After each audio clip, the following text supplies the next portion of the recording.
अगर मुसलमान और दलित मायावती जी पर यकीन बनाता है और रिजल्ट अच्छे देखना चाहता है और इस सरकार से भी छुटकारा चाहता है, तो फिर उसको वही इतिहास दोहराना होगा जो सन 2007 में दोहराया था। और मायावती जी ने सन 2007 से जो 12 तक काम करे थे, वो 38 से ज्यादा बड़ी बड़ी योजनाएं जो आज तक के रिकॉर्ड में किसी ने नहीं दी। आपको देखना हो कि मायावती जी कैसी सीएम रही, तो मायावती जी का इतिहास उठाकर देखिए। उस वक्त उत्तर प्रदेश में एक भी हिंदू मुस्लिम फसाद नहीं हुआ, उस वक्त थानों में गुंडागर्दी नहीं चली, उस वक्त कोई फर्जी एफआईआर नहीं, उस वक्त कोई बुलडोजर नहीं चला, उस वक्त कोई मॉब लिंचिंग नहीं। इतना टनाटन वहां का कानून व्यवस्था थी, लॉ एंड ऑर्डर था कि देखने लायक था। ये फर्क है एक संगठित सरकार में और एक नौसिखियों की सरकार में। तो इसलिए जब भी वोट दें तो अपने वोट की चोट ऐसी जगह मारें जो वाकई आपको और आपके संविधान को फायदा दे।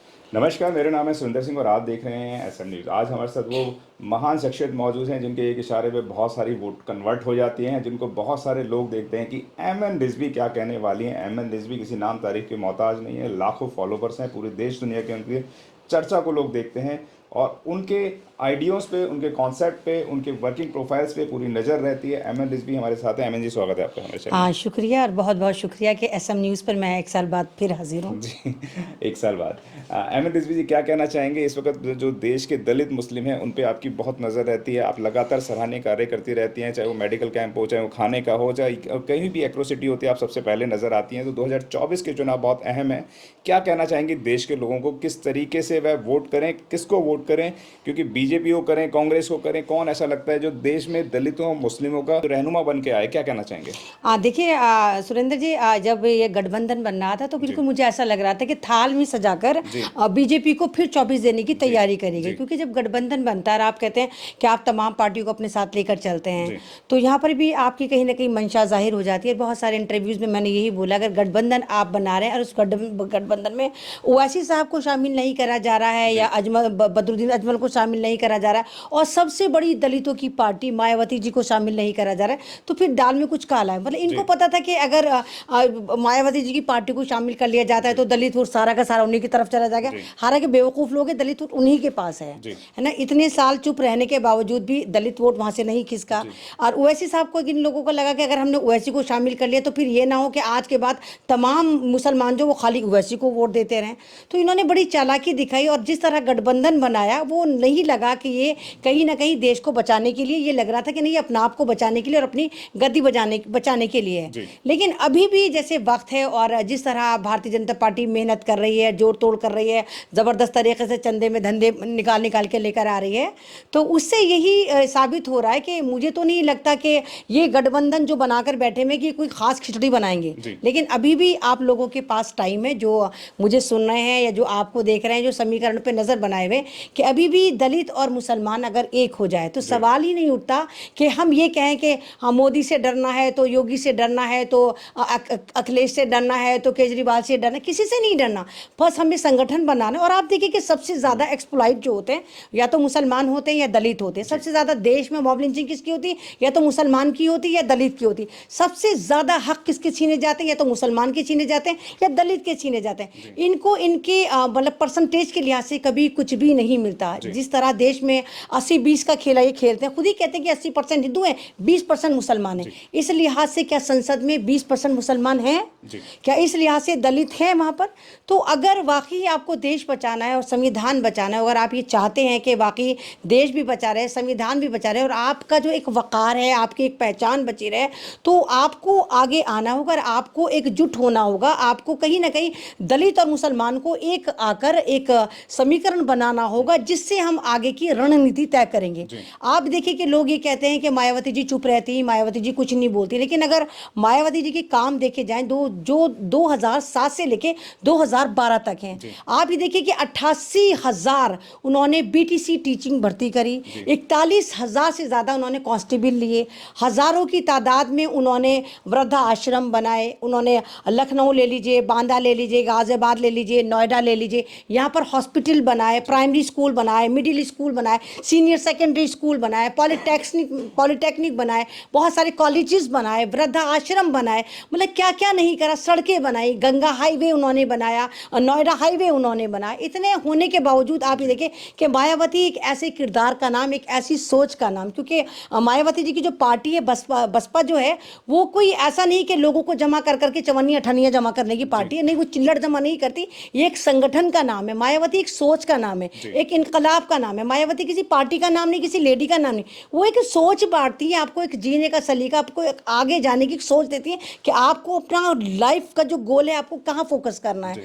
तो जिस लिहाज से लोग चल रहे हैं, भेड़ चाल में चल रहे हैं, या उत्तर प्रदेश है या दिल्ली है, तमाम स्टेट है, हर जगह आपको देखिए कि दलित भी नाराज है, मुसलमान भी, उसको भी ऐसा लग रहा है हम ठगे जा रहे हैं, उसके हित की भी पामाली हो रही है, दलित के हित की भी पामाली हो रही है। आए दिन कहीं ना कहीं दलित की मॉब लिंचिंग हो रही होती है, तमाम लोग चुप्पी करके बैठे हुए होते हैं, है ना। आप ये देखिए भारतीय जनता पार्टी के किसी एक आदमी को आप टच कर दो, पूरा मीडिया हम चिल्ली बचाते हैं। अब आप ये देखिए इतना मतलब लोग टॉर्चर है, उसके बावजूद कोई प्रोटेस्ट क्यों नहीं करता, कोई सड़क पर क्यों नहीं आता।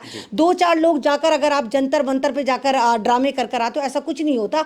देश की आबादी 140 करोड़ है, और आपको पता है कि भारतीय जनता पार्टी जब सरकार में आई थी तो मात्र 33% लोगों ने वोट करा था। हम कहते हैं 33% लोगों को आप मान दो, डिनाई कर दो, हम मानते नहीं कि वो हैं। हमारे पास जो और बचते हैं वोट, नियर अबाउट 66% बचते हैं, हम उनको ढूंढें, उनको एक करें, उनके साथ आपस में तालमेल करें, उनसे जाके मिलें, उनसे बात करें, तो हो सकता है कि हम भारत को, भारत के संविधान को बचा पाए। क्योंकि सारी प्रॉब्लम जो है भाई यहाँ पे प्रॉब्लम ना मोदी से प्रॉब्लम है लोगों को, ना किस मेन प्रॉब्लम जो है यहाँ पर संविधान से प्रॉब्लम है। और इनको पता है कि संविधान रचयिता क्योंकि हमारे भीमराव अंबेडकर थे, तो इनको लगता है कि हाय ऐसे क्यों हो सकते हैं, क्योंकि ये लोग जो है दलितों को बिल्कुल शूद्र मानते हैं। एक वीडियो बहुत तेजी से वायरल हो रही है, जो मैंने जिस वक्त देखी थी वो 54 मिलियन चल रही थी।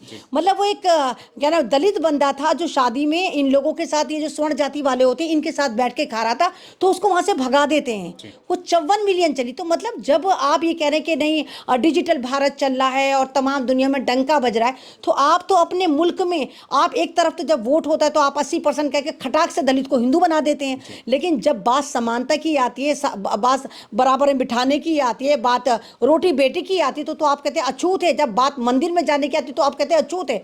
तो इस तरह नहीं होना चाहिए। लोगों को विश्वास बनाना चाहिए कि इनको देखना चाहिए कि हमारे लिए क्या सही है, हमारा गड्ढा कौन सा, मतलब हम कौन सा गड्ढा जिसमें हम कूद के मर रहे हैं और हम कहाँ जाके गर्क हो रहे हैं। तो ये आपको सोचना पड़ेगा कि हमें आंखें कहाँ पर इस्तेमाल करनी है। अहमद रिजवी जी साहब, आप लगातार बहन जी की बात कर रही हैं, लेकिन बहन जी के ऊपर मैं आपको बता दूं, जैसे इलेक्ट्रॉन बॉन्ड आया है तो सबसे ज़्यादा जो चंदा मोदी जी के पास दिखाया है, ममता जी के पास दिखाया है, लेकिन वो जो बीएसपी है उसके ऊपर 0% दिखाया जाता है, लेकिन उसके बावजूद उनको पैसे की देवी कहा जाता है। उन्होंने कहा था कि मिशन मूवमेंट को बेच दी हैं, अब वो बहन जी नहीं रही हैं। क्या कहना चाहेंगी, बहन जी बदल गई हैं, बीजेपी की बी टीम भी कहा जाता है, क्या कहेंगे? नहीं देखिए, ये तो बी टीम तो हर एक को खताब मिलता है, बी टीम तो ओवैसी को भी मिला और मायावती जी को भी जो कहते हैं। और मैंने बहुत बार बोला, जो लोग कहते हैं कि मतलब बी टीम, तो मैं तो यही कहती हूँ, जब मायावती जी सक्षम थी तो चंद्रशेखर आज़ाद को पार्टी नहीं बनानी चाहिए थी, उन्हें मायावती जी से बात करनी चाहिए थी, या नहीं भी बात करते, ज़रूरी नहीं है कि आप तो एक अच्छा सा संगठन लेकर चल रहे थे, भीम आर्मी लेकर चल रहे थे, आप दलितों को अवेयर करते रहते, आपने पार्टी बनाई। तो बी टीम तो फिर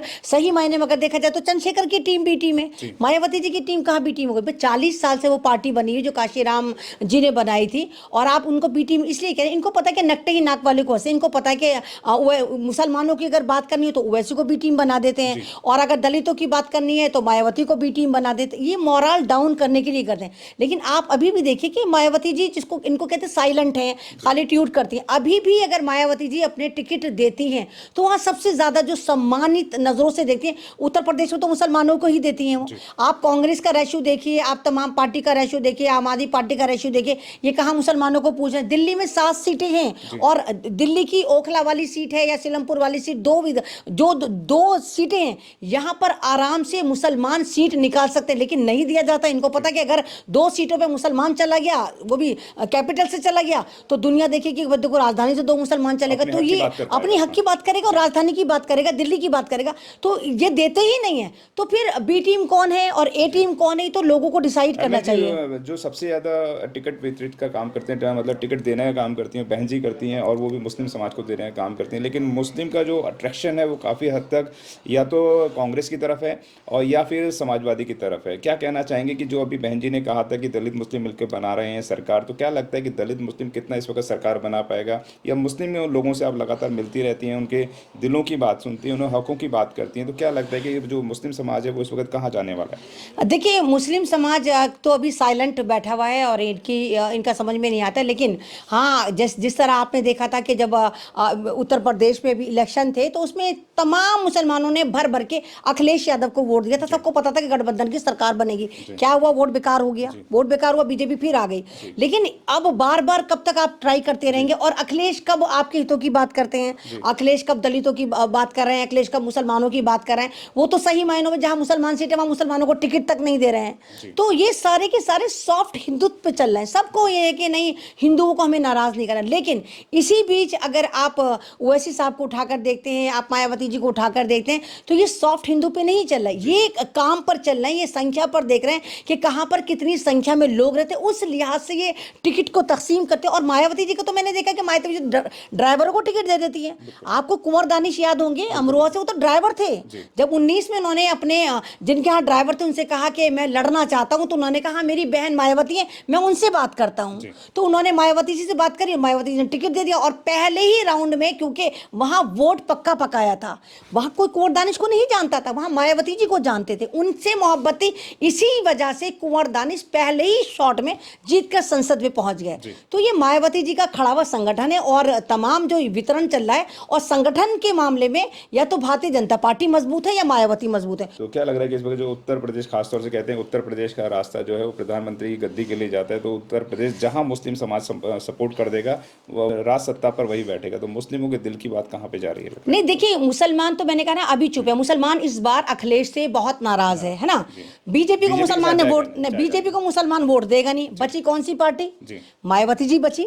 तो और मायावती जी अंदर खाने, जहां तक मेरा मतलब मैं मालूम कर रही हूँ, तो काफी सारे मुसलमान को जो मुस्लिम सीट है वह मुसलमान को दे रहे हैं। अगर मुसलमान और दलित मायावती जी पर यकीन बनाता है और रिजल्ट अच्छे देखना चाहता है और इस सरकार से भी छुटकारा चाहता है, तो फिर उसको वही इतिहास दोहराना होगा जो सन 2007 में दोहराया था। और मायावती जी ने सन 2007 से जो 12 तक काम करे थे, वो 38 से ज्यादा बड़ी बड़ी योजनाएं जो आज तक के रिकॉर्ड में किसी ने नहीं दी। जी, आप समझ गए कि अमन रिजवी साहब ने कहा है कि मुस्लिम समाज ही नहीं, दलित समाज के लिए भी अगर वो चाहते हैं कि वह कोई भी एक्रोसिटी ना हो या उनके हकों की लड़ाई लड़ी जाए, यानी कि एक लॉ एंड ऑर्डर हो, तो कहीं ना कहीं वो बहन जी हैं जो ऐसा शासन दे सकती हैं जो अभी तक ना तो बीजेपी दे पाई है, ना कांग्रेस दे पाई है, ना समाजवादी पार्टी दे पाई है। लेकिन लोगों को ये समझना है कि उनके हकों की लड़ाई कौन लड़ सकता है, और देखना यह है कि 2024 के अंदर हाथी किस करवट बैठता है। आज हम आपके लिए लेकर आए हैं बहुजन समाज की एक ऐसी किताब, कहीं हम भूल ना जाएं, एक ऐसी ऐतिहासिक किताब है जिसके अंदर आपको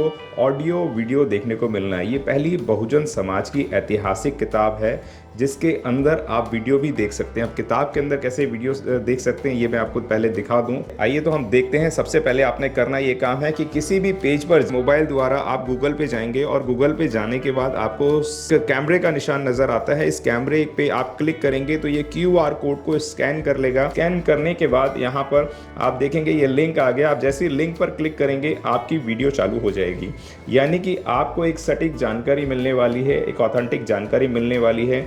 बहुजन समाज की पहली ऐतिहासिक किताब है जिसके अंदर आपको तमाम महापुरुषों की जानकारी मिलने वाली है। आप इस किताब में देख पाएंगे तथागत सम्यक बुद्ध जिनकी पूरी जीवनी आपको मिलने वाली है, महान सम्राट अशोक जिनका जीवनी आपको इसके अंदर पूरी मिलने वाली है, संत कबीर दास, संत शिरोमणि गुरु रविदास, सम्राट मीर भोज जिन्होंने इतिहास रचने का काम किया, गुरु घासीदास बाबा, वीरांगना झलकारी बाई, वीरांगना उदा देवी पासी, नागेली वीरांगना की कहानी, एकलव्य जिसका अंगूठा काट लिया था धोखे से, चोखा मेला हरिचंद ठाकुर, ज्ञानदीप छत्रपति शाहू जी महाराज, बिरसा मुंडा, ज्योतिबा फूले, माता सावित्रीबाई फूले, फातिमा शेख, EV रामास्वामी, स्वामी अच्युतानंद, बाबा साहब डॉक्टर BR अम्बेडकर जिनका मूल ग्रंथ आपको इसमें छोटी सी किताब में मिलने वाला है। आप ऑडियो भी देख सकते हैं, वीडियो भी देख सकते हैं।